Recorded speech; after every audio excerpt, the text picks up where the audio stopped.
we need to talk about some Las Vegas odds. It came out this week from Vegas Insider. They put together a little bit of who's who across different sports books, and to include Caesars, FanDuel, other books out there. They put those MGM. They put a bunch of different books together, and they compiled the best odds to win the national championship come April. And the number 5 team out there is the Kentucky Wildcats. A little bit of news coming out after Global Jam. And then there's another SEC team that also made the top 10, and that is Arkansas at 9th. Maddie, I'm just going to ask real fast. You know, we see these Vegas odds. How much of this is Vegas trying to grab your money by name brands? And how much of this is teams that actually have a chance to win the national championship?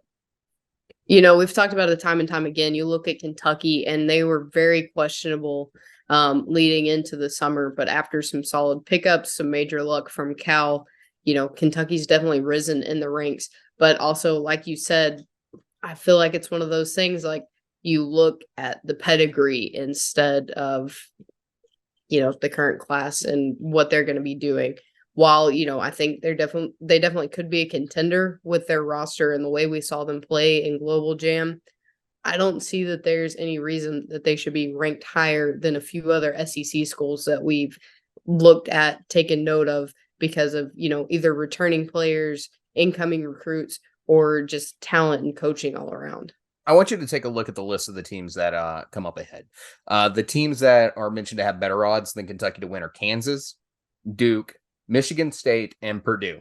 Now, you look at those 4 schools. I mean, Kansas is a perennial team that you would expect to be up in that list, just like Kansas is. Michigan State is one of those teams that you expect to be up there quite often. Duke, obviously, one of those teams you expect to be up there. And we also know that Duke's going to be good this year. And then Purdue is also up there above them. Purdue was excellent last year. And of course, we know Zach Edey is returning for the Boilermakers this season. It makes sense, the teams that are up there, but like you also look at those teams and read through the lines. A lot of those are name brands. A lot of those are those name brands that you expect to be up there. And you're kind of guessing a little bit on who Vegas wants you to pick, because like this opportunity to trap a little bit of money. I think Purdue probably is the one that Vegas is favoring the most out of that 4 group, or Duke probably. There's a lot of hype around Duke this year. I don't think Kansas should have the number 1 odds. They're still good. I think they're a top 5 team in the country. Don't get me wrong, but Duke would make a lot of sense from what we've seen them put together. Kansas is very young. Or not Kansas. Kentucky is very young. So we've talked ad nauseum at this point about what we kind of have impressions, but I do think the Global Jam had a little bit of an impact on their expectations. Arkansas being 9th. Any thoughts on that? I love it. Obviously, Big fan.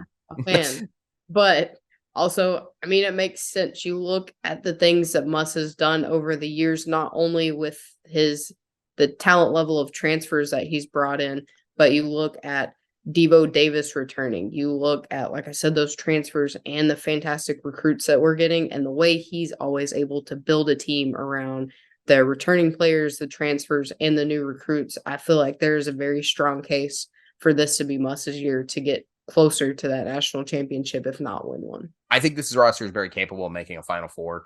We're going to have to know a little bit more about it, but it's probably going to be a situation where in reality, this is going to be a Sweet 16 Elite 8 team again from Eric Musselman.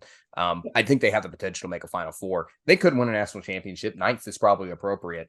Especially when you consider quote unquote the Sweet 16 of the teams that are here. You're talking about Villanova, Texas, Gonzaga, Creighton, North Carolina, Tennessee, Marquette, then Arkansas, Arizona, Houston, UConn, then Kentucky, Purdue, Michigan State, Duke, Kansas, as we mentioned earlier. That's your Sweet 16. Those are the, hopefully I counted that right and I didn't cut it off at 15 or something like that. But just in case you're curious, the team below Villanova is UCLA. So if that's 16, then there you go. But those teams are teams that you would expect to be making a Sweet 16 run at this point. And the teams that are even below them are still pretty good teams. There's a little bit of give and take. This is, to me, a combination of Vegas saying those name brands again, and Arkansas to me would be considered a Sweet 16 team on a betting line, because you would expect over the last 3 years that Sweet 16 is the expectation. And I want everyone to know that Apollo agrees. That's why he's nodding his head in the background behind Maddie there. Paulo definitely agrees. But yeah, He's not camera shy anymore. He's ready for his time in the light. absolutely. But yeah, these are the teams you expect to be here on these betting lines. I don't see any shocks really. Do I appreciate the fact that they see Arkansas with a top 10 potential? Yeah, but does it actually mathematically make sense based on Arkansas's performance and the roster they have?